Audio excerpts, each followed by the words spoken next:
Hello বন্ধুরা, আশা করি সবাই ভালো আছেন। আমি ফিজনুর আপনাদের সবাইকে স্বাগতম জানাচ্ছি আমার এই চ্যানেলে। আজকের এই ভিডিওতে আপনারা জানতে পারবেন আমি কিভাবে জার্মানিতে আসলাম, আমাকে কে জার্মানি আসার জন্য হেল্প করছে বা ভিসা পেতে হেল্প করছে, এবং আমার কোয়ালিফিকেশন কি ছিল, বা আমি কত দূর পড়াশোনা করছি, এবং আমার কি জার্মান সার্টিফিকেট ছিল, বা আমার ল্যাঙ্গুয়েজ শেখার যেটা পদ্ধতি, বা আমি ল্যাঙ্গুয়েজ কোথায় শিখছি, এবং আমার ফার্স্ট ইন্টারভিউ, আরও অনেক কিছু আপনারা এই ভিডিওতে জানতে পারবেন। যদি কিছু মিস না করতে চান তাহলে ভিডিওটি অবশ্যই শেষ পর্যন্ত দেখতে থাকবেন। আর যারা যারা নতুন আছেন তাদের জন্য আমার একটা ছোট্ট পরিচয়। আমার নাম ফিজনুর। আমি গত 1 বছরের বেশি হলো জার্মানিতে আছি এবং বিএফটি হিসাবে কাজ করতাম, এখনো করতেছি। আগামী আগস্ট মাসে আমার আউসবিল্ডিং আরম্ভ হবে। আর আমার 1 বছরের অভিজ্ঞতা এবং বিভিন্ন ধরনের নলেজ যেটা আমি আপনাদের সাথে শেয়ার করি আমার ভিডিওর মাধ্যমে, যেটা মেবি আপনাদের জার্মানিতে আসার যেটা জার্নি, মেবি এখানে কিছু একটা ইনফরমেটিভ ইনফো দিয়ে আপনাকে হেল্প হতে পারে, ইনফরমেশনের দ্বারা হেল্প হতে পারে, বা আমার ভিডিও দ্বারা হয়তো আপনিও কোনো একটা কাজ খুঁজে পেতে পারেন। যদি আপনাদের আশাও যদি জার্মানিতে আসা, তাহলে অবশ্যই চ্যানেলটি সাবস্ক্রাইব করবেন। অনেক ভ্যালুয়েবল এবং ইনফরমেটিভ ভিডিও ইন ফিউচার আরও আসবে, এবং আমি অলরেডি পোস্ট করছি। তো ফার্স্ট কোয়েশ্চেন যেটা হচ্ছে, আমি আমাকে কেউ কি হেল্প করছিল ভিসা পেতে। তো কিছুটা লাক, কিছুটা চেষ্টা, আর সব মিলে আমি এখানে জার্মানিতে আসলাম। মানে কিছুটা লাক কেন বললাম, যে আমি একজন ব্যক্তির কাছ থেকে হেল্প পাইছিলাম জার্মানিতে আসার জন্য। এটা একেবারে আনএক্সপেক্টেড ছিল। আমি জার্মানিতে আসতে কখনো প্রায়োরিটি দেই নাই। জার্মানিতে আসাটা আমার কোনো সময় প্রায়োরিটি ছিল না। আমি ইংরেজি ভাষা শিখতাম। ইংরেজি ভাষা শেখার কারণ ছিল যে আমি যে কোনো একটা কান্ট্রিতে যাব যেখানে ইংরেজি ভাষা খুবই প্রচলিত, যেমন কি ইংল্যান্ড, অস্ট্রেলিয়া, তারপরে নিউজিল্যান্ড বা ইউএসএ, এই ধরনের কান্ট্রি সবসময় আমার লিস্টে ছিল যেখানে আমি যাইতে চাইতাম। জার্মানি ছিল না। তো আমার ইংরেজি ভাষার শেখা পথে একজনের সাথে পরিচিত হয় যিনি জার্মানির ছিলেন। তো উনি আমাকে একটু হেল্প করেন ইংরেজি ভাষা শেখার পথে। আর পরবর্তীতে ওই ব্যক্তি আমাকে জার্মানিতে আসা বা জার্মান ভিসা পাওয়ার পথে অনেকটাই সহায় করেন। আর এখানে অবশ্যই আমার চেষ্টাও ছিল, তার কারণে বললাম কিছুটা ভাগ্য, কিছুটা চেষ্টা, আর সবকিছু থাকলেই, এই দুইটা একসাথে থাকলেই জার্মানিতে বা যে কোনো জায়গায় আসাটা অনেক সহজ হয়। তো এখন কথা হচ্ছে যে উনি আমাকে কিভাবে হেল্প করেছিল। তো অনেক কম সময়ের ভিতরে আমার যেটা ইংরেজি ভাষা ওটা মোটামুটি ছিল, যাতে আমি ইংরেজিতে কারোর সাথে কমিউনিকেট করতে পারতাম। আর 2022 সালের শেষের দিকে উনি আমাকে সাজেস্ট করছিলেন যে আমি জার্মানিতে আসার কথাটা কি ভাবি। আর তখন আমি জার্মান ভাষাটাও শিখি নাই, আমার কোনো কিছু নলেজ ছিল না। তখন আমি ওনাকে বলি যে হ্যাঁ, আমি জার্মানি, মানে ডাইরেক্টলি বলি নাই, আগে নিজে একটু ইনফরমেশন দেখছি জার্মানির বিষয়ে, যে আমি জার্মানিতে যাইতে চাই। আর তারপরে উনি আমাকে আমার স্কুল সার্টিফিকেট সেন্ড করতে বলেন। আর স্কুল সার্টিফিকেট হচ্ছে আমার 10th পাস। বাংলাদেশের যদি হিসাব করেন তাহলে হয়তো এইচএসসি, আমি ঠিক মতো বলতে পারলাম না, কিন্তু 10th পাস। আর ইন্ডিয়াতে আমি আসামে তো আমরা বলি মাধ্যমিক পাস। তো মাধ্যমিক পাস সার্টিফিকেট এবং মার্কশিট আমি ওনাকে সেন্ড করি। বাকি প্রসেস যেটা আমার আবেদন করার উনি করে দেন। তার কারণে বললাম অনেকটা ভাগ্য, কিছুটা চেষ্টা। আর আমার প্রথম যেটা ইন্টারভিউ হয় ওনাকে সার্টিফিকেট পাঠানোর পরে, সেটা ছিল জানুয়ারির 28 তারিখ 2023 সাল। ওই ইন্টারভিউটা আমার সম্পূর্ণ ইংরেজি ভাষাতে ছিল। আর ইন্টারভিউ হওয়ার পরে আমার যেগুলো আগের বস ছিল উনি বলেন যে ঠিক আছে, আমাদের যতটুকু জানার ছিল এবং যতটুকু তোমার সাথে চেনা পরিচয় হওয়ার কথা ছিল ওগুলো আমার ঠিক আছে। আর জার্মান ভাষা তোমার শিখতে হবে, তাহলে আমরা এরপরে পরবর্তী কোনো কথা বলতে পারবো। আর তারপর ফেব্রুয়ারি 2023 সাল থেকে নভেম্বর পর্যন্ত আমি নিজে সেলফ স্টাডি করে ভাষা শিখি।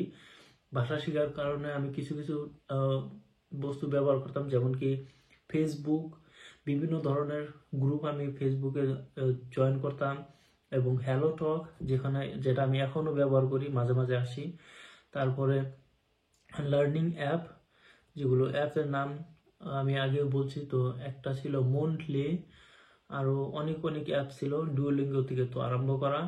তারপরে ইউটিউব অফকোর্স, আর ইউটিউবের মধ্যে আমার পার্সোনালি একটা চ্যানেল খুবই ভালো লাগছিল, ইউ আর জার্মান টিচার, ওখানে থেকে কিছু ইনফরমেশন আমি পাইছি। তারপরে আরেকটা, যখন আমি এবিসি যখন শুরু করতাম তখন একটা চ্যানেল ফলো করতাম আমি ওই চ্যানেলটার নাম জানি না, আর ওই চ্যানেলটা ওই সময় বন্ধ হয়ে গেছিল, মানে কোনো নিউ ভিডিও আসে নাই, আগের ভিডিও রেকর্ডেড ভিডিও আমি দেখছি, কিন্তু ওগুলো অনেক অনেক হেল্পফুল ছিল। আর বিভিন্ন ধরনের কিতাব আমি ফলো করতাম। কোনো কোর্স বা কোনো টিচার আমি রাখি নাই বা আমার ছিল না, আমি ভিজিট করি নাই, যতটুকু আমি শিখছি সব নিজের দ্বারাই। আর আরেকটা কথা, আর ঘুমাসার সময় আমি জার্মান ভাষা ভিডিও চালিয়ে দিয়ে ঘুমাতাম, তো এইভাবে শিখছি আমি ল্যাঙ্গুয়েজ। তারপরে যেটা আমার অ্যাপ্লাই আমি নিজে করি না, তারপর আমি জানি না যে আমি কতটা অ্যাপ্লাই করছি। আর এই কথাটাও আপনাদের মধ্যে অনেকেই আমাকে জিজ্ঞেস করছেন যে আপনি কয়টা অ্যাপ্লাই করার পরে রিপ্লাই পাইছেন, তো ফাইনালি আজকে আপনারা এই উত্তরটা পাইলেন। আমি একটা অ্যাপ্লাই করিনি, আমার ভাগ্য যেটা ওটা অনেকই বেশি ছিল, আর আমার ট্যালেন্ট যেটা ওটাও মোটামুটি ছিল, তার কারণে আমি এত দূর আসতে পারছি। যেমন কি বললাম, জার্মান ভাষা এইভাবে শিখছি, ইংরেজি ভাষা শেখার পদ্ধতিটা শিখি ঠিক এমনই ছিল। আর প্রথম ইন্টারভিউ হয় আমার জানুয়ারিতে, দ্বিতীয় ইন্টারভিউ হওয়ার কথা ছিল আমার এপ্রিল বা মার্চ এপ্রিল মাসে, কিন্তু কোনো একটা কারণ তো হয় নাই। তারপরে ওই ইন্টারভিউ আরও পিছ হয়ে যায় অগস্ট পর্যন্ত। আর আপনাদের মধ্যে হয়তো এখনো অনেকেই আছেন যারা ল্যাঙ্গুয়েজ শিখতেছেন, ল্যাঙ্গুয়েজ শেখার পথে আছেন, যারা কোনো একটা রিপ্লাই পাইতেছেন না। তারপরে আমার তো অবস্থা এরকম ছিল যে এমন একজন ব্যক্তি আমার জন্য নিজের থেকে সামনে থেকে, আমি ওনাকে কখনো বলি নাই যে আমি জার্মানিতে যাইতে চাই, উনি আমাকে অফার করছিলেন। তার কারণে আমার পক্ষে এটা একটু অনেক কঠিন ছিল যে এমন একজন ব্যক্তি সাথে কথা বললাম যিনি আমাকে অফার করলো। কেন অফার করলো আমাকে? ওনাকে ওনার তো এক পয়সা লাভও নাই, তো এইসব চিন্তা ধারণা আমার অনেক ছিল। তথাপিও আমি ধৈর্য রাখতাম, পাশাপাশি ভাষাও খুবই ইন্টেন্সিভ শিখতাম। আর দ্বিতীয় ইন্টারভিউ পোস্টপন হয়েছে, তৃতীয় ইন্টারভিউ আমার পোস্টপন হয়েছে, চতুর্থ যেটা ইন্টারভিউ আমার হয় সেটা হচ্ছিল নভেম্বর মাসে 2023 সালের নভেম্বর মাসে, সম্পূর্ণভাবে জার্মান ভাষাতে। আর জার্মান ভাষাতে ইন্টারভিউ হওয়ার পরে আমার যেগুলো আগের বস ছিল, শেফ অ্যান্ড শেফিন, দুজনে বলে যে এই সময়ের মধ্যে তুমি যতটুকু জার্মান শিখছো আমাদের জন্য সেটা যথেষ্ট। আর আমরা খুবই তাড়াতাড়ি তোমার জন্য যেটা কন্ট্রাক্ট পেপার আছে ওটা বানাবো। আর ওটা কন্ট্রাক্ট পেপার পাই আমি জানুয়ারি 2024 সালে। আর আমার কন্ট্রাক্ট পেপারটা যে আমি ডাইরেক্ট পাইছি তাও না, কন্ট্রাক্ট পেপার হওয়ার পরেও, আর নভেম্বরে ইন্টারভিউ হওয়ার পরে আমি জানুয়ারি পর্যন্ত পাইছি। আর এর সময় কত সময় আমি ওনাদের কাছে শুনতে পারতাম যে কন্ট্রাক্ট পেপার শেষ হয়েছে, বুন্ডাস আম্প মানে সেন্ট্রাল গভর্নমেন্টের থেকে একটা সিগনেচার লাগে, ওটা হয় নাই, ওটা পাই নাই। তো ওটার জন্য অনেক সময় ওয়েট করছি। তারপরে কত সময় বলে যে টাকা পয়সা যেটা যা বিএফটির জন্য যেটা ফান্ড আছে ওটা আটকা আছে বা জাম হয়েছে বা ব্যান হয়েছে, হোয়াটএভার, সেটার জন্য তোমার কন্ট্রাক্টর শেষ হইতেছে না। তো অনেক কিছু সমস্যা এ ধরনের আমার সামনে মুখোমুখি হয়েছে, আমার সামনে ছিল, কিন্তু ধৈর্য আর চেষ্টা আমি কোনো সময় ছাড়ি নাই। আর জানুয়ারি 2024 সালে আমি আমার যেটা কন্ট্রাক্ট পেপার ছিল ওটা আমি পাই। আর ফেব্রুয়ারি মাসের 19 তারিখে আমার ভিসার ইন্টারভিউ ছিল, তো ফেব্রুয়ারি মাসের 19 তারিখে আমার ভিসার ইন্টারভিউ আমি কমপ্লিট করি, এবং 20 তারিখে আমি পাসপোর্ট কালেকশন করার জন্য মেল পাই, কিন্তু আমি অনেক দূরে থাকার কারণে 20 তারিখে কালেক্ট করতে পারিনি। আমি আমার ভিসা কালেক্ট করছিলাম 27 কিংবা 28 ফেব্রুয়ারিতে। আর জার্মানিতে যখন আমি আসি তখন আমার মানে আমি ইন্ডিয়া থেকে রওনা দিয়েছিলাম, বাড়ি থেকে রওনা দিয়েছিলাম 7 তারিখে, আর জার্মানিতে আসি আমি 8 তারিখে। আসার পরে আমি প্রথম জয়েন করি আমার 9 তারিখে জব, 2024 সালের মার্চ মাসের 9 তারিখে আমি বিএফটি হিসাবে কাজ জয়েন করি জার্মানিতে। আর ফার্স্ট ইন্টারভিউতে কেমন ছিল, কি কি প্রশ্ন বুঝতে হবে, বিএফটি ইন্টারভিউতে যতটুকু আমার এক্সপিরিয়েন্স আছে ওখানে আপনাকে এত যে কঠিন প্রশ্ন ওনারা করবে না, যেমন কি তোমার শক্তি কি, what is your weakness and what is dine stack, মানে আপনার শক্তিকর কি বা আপনার ক্ষমতা কি। আর আশা করি আপনারা বুঝতে পারতেছেন আমি কি বলতে চাইতেছি। তো এই ধরনের প্রশ্ন আপনার বিএফডি বা এফএসসি বা এফইউইআর এবং ইউপিআর এইসব বিষয়ে আপনাদেরকে এই ধরনের কোনো প্রশ্ন আপনাদেরকে করা হবে না বা করে না। বিএফটি, এফইউইআর, এফএসইআর এবং ইউপিআর বা আউপিআর যেটাই হোক, এসব করতে চাইলে আপনাদের শুধু বেসিক কিছু প্রশ্ন করেন, যেগুলো পরিচয় একজন মানুষের সাথে যেমন কি পরিচিত হয় সেই ধরনের। আর আপনাদের মধ্যে আরো কেউ বলছিল যে আমি কোন সময় অ্যাপ্লাই করলে একদম পারফেক্ট ভাবে কি, কোনটা একেবারে সহজ এবং ইজিলি পাওয়া যায়। তো ভাই, যদি অত ইজিলি পাওয়া যায় তো আমার জার্মানিতে কন্ট্যাক্ট করা থাকার পরেও, জার্মানির লোক আমাকে নিজে অফার করার পরেও প্রায় 1 বছরের মতো আমি ওয়েট করছি। তো এই ওয়েটিং পিরিয়ড আমার থাকতো না বা এত লম্বা আমার অপেক্ষা করতে হতো না যদি অত একটা ইজি ছিল, যতটা আমাকে লোকে বলে যে কোনটা ইজি।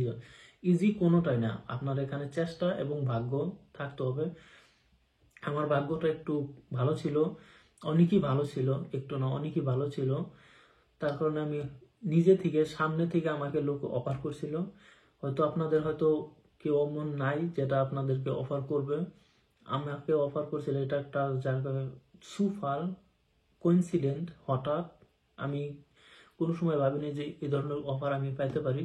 তো আপনারা শুধু ওই বিষয়ে আশা করে থাকবেন না যে যে কোনো একজনের হেল্প পাইলে আমরা জার্মানিতে যাইতে পারবো বা হেল্প ছাড়া যাওয়া যাবে না। তো এটাও ভুল। আমি বাংলাদেশের থেকেও লোকের সাথে কন্ট্যাক্টে আছি যারা নিজের সার্টিফিকেট ছাড়া জার্মানিতে আসছে এবং জার্মানিতে আসবে বিএফটি বা স্বেচ্ছাসেবী হিসাবে। আর জার্মানিতে আসার সময় কি আমার কোনো সার্টিফিকেট ছিল, এটাও আমি প্রশ্নটা হয়তো এখানে লেখা আছে বলছি। তো এখানে আসার সময় আমার কোনো সার্টিফিকেট, ল্যাঙ্গুয়েজ সার্টিফিকেট ছিল না। আর ল্যাঙ্গুয়েজ সার্টিফিকেট না থাকার কারণে আমি যেখানে কাজ করি ওখানে আমার বলা হয় যে আমার তো সার্টিফিকেট নাই, মেবি ভিসার জন্য এখানে তো ম্যান্ডেটরি আছে, মেনশন করা আছে সার্টিফিকেট। তো ওখান থেকে ওনারা কনফার্মেশন একটা দেয় যে আপনি সার্টিফিকেট ছাড়াও ওই কাজটা জয়েন করতে পারবেন। আর যদি কনফার্মেশন নাও দেয়, আপনার কন্ট্রাক্ট পেপার আছে, মানে আপনি এই কাজের জন্য যোগ্য আছেন বা আপনার যোগ্যতা আছে বা কোম্পানি অলরেডি আপনাকে অ্যাকসেপ্ট করছে। আর এমবেসির কাজ হচ্ছে আপনার ভিসাটা প্রিন্ট করা আর আপনার ডকুমেন্টগুলো প্রসেস করা এবং ভেরিফাই করা যে আপনি একজন রিয়েল নাকি ফেক পারসন। তো এই ছিলই আমার জার্নি। এখানে আরো অনেক অনেক অনেক কথা আছে যেগুলো আমি হয়তো এত ছোট ভিডিওর মধ্যে বলতে পারলাম না বা বলি নাই। এ বিষয়ে আমি মুকুল ভাইয়ের চ্যানেলে বিস্তারিত আমরা কথা বলছি। তো আপনারা চাইলে ওই চ্যানেলটি ভিজিট করতে পারেন, আমি ডিসক্রিপশন বক্সে অবশ্যই ওই ভিডিওর লিঙ্কটা দিয়ে দেব, আপনারা চাইলে ওই ভিডিওটা দেখতে পারেন। আর যদি আপনাদের অন্য কোনো প্রশ্ন থাকে তাহলে আমাকে কমেন্ট বক্সে লিখতে পারেন। যদি রিপিট প্রশ্ন না হয় তাহলে অবশ্যই আমি উত্তর দেব। আর আমাকে সোশ্যাল মিডিয়া রিচ করার জন্য আপনি আমাকে টিকটকে খুঁজতে পারেন যদি পারেন। আর ফেসবুক পেজ এবং ইনস্টা সবকটার লিঙ্ক আপনারা ডিসক্রিপশন বক্সে পেয়ে যাবেন। জানি না এই ভিডিওটা আপনার কতটুকু হেল্প করছে বা কি, আশা করি ভালো লাগছে। যদি ভালো লাগে থাকে তাহলে ভিডিওটিকে লাইক এবং চ্যানেলটি সাবস্ক্রাইব করবেন। আর দেখা হবে আমাদের অন্য একটি ভিডিওতে। ভালো থাকবেন, সুস্থ থাকবেন। Bis zum nächsten Mal.